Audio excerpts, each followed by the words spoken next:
అడిగితే ఆయన దగ్గర డబ్బులు ఉన్నాయా? ఇప్పుడు డబ్బులు లేవు కదా అని ఎవరిని అడిగాడా? మనమైతే మన చేతిలో డబ్బులు లేదనుకోండి, అవసరం వచ్చి ఏం చేస్తాం? వెంటనే ఏం చేస్తాం? అప్పుకి వెళ్ళిపోతాం. యేసుడు అడుగుతూ ఇచ్చేవాళ్ళు ఎవరు లేరా? మనకి ఇచ్చేవాళ్ళు లేరు, లేకపోయినా అడుగుతాం వెళ్ళి. కానీ యేసుడికి ఇచ్చేవాళ్ళు ఉన్నారా? అడిగితే ఎవరెవరు ఇస్తారు. కానీ యేసుడు అడిగాడా? అడగలేదండి. వెంటనే పేతుని పిలిచాడు. ఏమన్నాడు పేతుని దగ్గర? నువ్వు వెళ్ళి సముద్రం ఏం చేయి? గాలమేయి.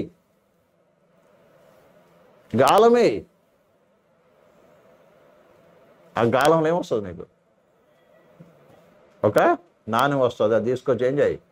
మన ఇద్దరికి పన్ను కట్టు. అంటే ఇక్కడ యేసు ప్రభు ఏం నేర్పిస్తుంటాను శిష్యులకి? డబ్బు లేని సమయంలో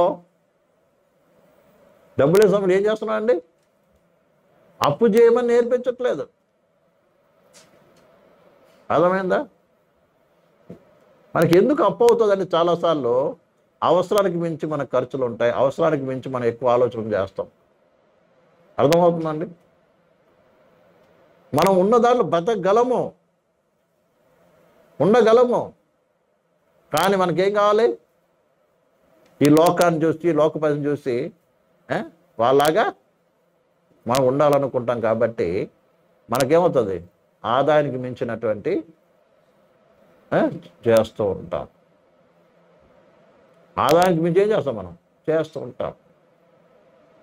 అదే గిన నీకు ఒక నిర్ణయం, నేను దేవుని బిడ్డని,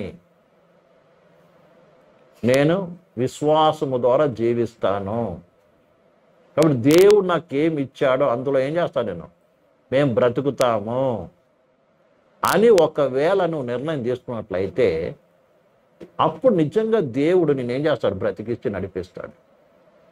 హల్లెలూయా. అవసరం ఉంది, అనారోగ్యం ఉంది, ఏది ఉంది, నువ్వు దేవుని దగ్గర మొరపెట్ట నేర్చుకున్నట్లయితే, దేవుని ఆధారపడి నేర్చుకున్నట్లయితే దేవుని యొక్క మహిమను నువ్వేం చేస్తావు? చూస్తావు. దేవుని మహిమను చూస్తావు నువ్వు. అదే విశ్వాస జీవితం అంటే. నీతిమంతుడు విశ్వాస మూలముగా జీవితం అర్థం ఏంటిదండి?